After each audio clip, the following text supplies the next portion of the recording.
A handful of letters slithered down onto the doormat as Helen came down the stairs the next morning. She knew without looking that they'd mostly be junk. There was already a heap of them on the hall stand, now that her mother wasn't there to sort and bin.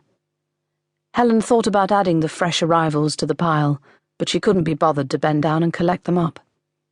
She carried on to the kitchen instead, pausing as she always did to assess her father's mood.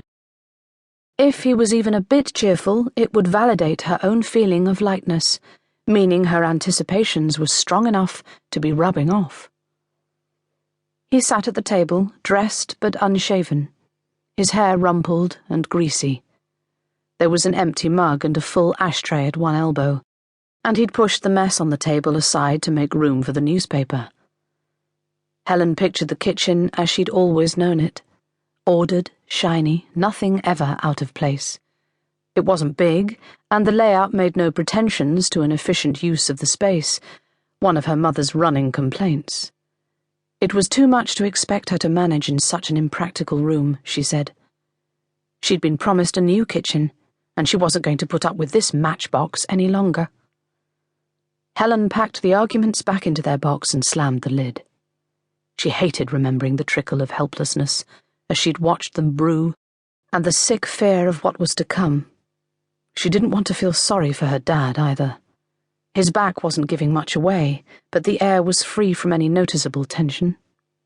She was an expert at spotting that. He turned another page of the paper, and then picked up his mug, holding it out to one side. "Make me one, will you?" "If you'll let me get by." He squeezed himself in a fraction, eyes fixed on the paper. "You're up early today. Got a plane to catch?" Helen pulled the kettle to the length of its cord and tilted it to fit under the tap. The sky was as blue as on the previous day, warm air pooling through the open window.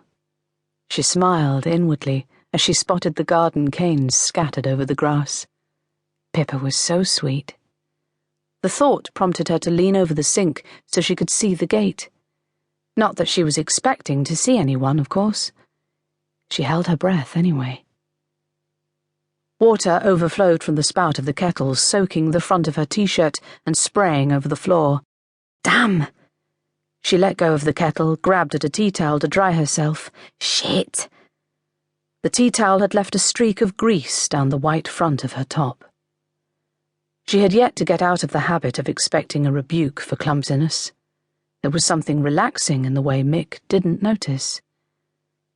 Helen emptied some of the water out of the kettle and put it back down on the counter, flicking the switch and looking for the dishcloth. It was crumpled up behind the tap. She soaked up some of the puddle with it, and then pulled at her t-shirt, wondering if rubbing at the mark would make things worse. Maybe her dad could help. She glanced at him dubiously. He did surprise her sometimes with things he knew, and she didn't have another clean top.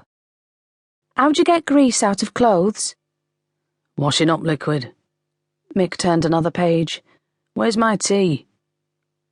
Helen ignored the question and opened a cupboard door. There was an empty packet of cornflakes and a tin of custard. "There's nothing for breakfast." It was Mick's turn to ignore her. She crossed to the other side of the table and peered in the fridge. "And we're out of milk." Mick leaned back and stretched, nodding his head towards the door. "Doorstep. I haven't brought it in." He rubbed at his temples. "Got a bloody headache again. Must be the sun." Or the whiskey. She tried not to notice the empty bottle standing by the toaster. Saying anything made it worse. The milk was on the back doorstep, the foil top of one bottle pecked out by a bird. The milkman had left a note. She brought it in with the bottles and dropped it by her dad's elbow. "Dad?" She was stopped by the sound of the kettle. A plume of steam was bouncing against the wall, making wet runnels on the paint. There weren't any clean mugs in the cupboard, so she made do with rinsing one from the crowded sink. "Dad, you know those cottages?" She put the tea on the table. "What cottages?" Mick turned another page of the paper.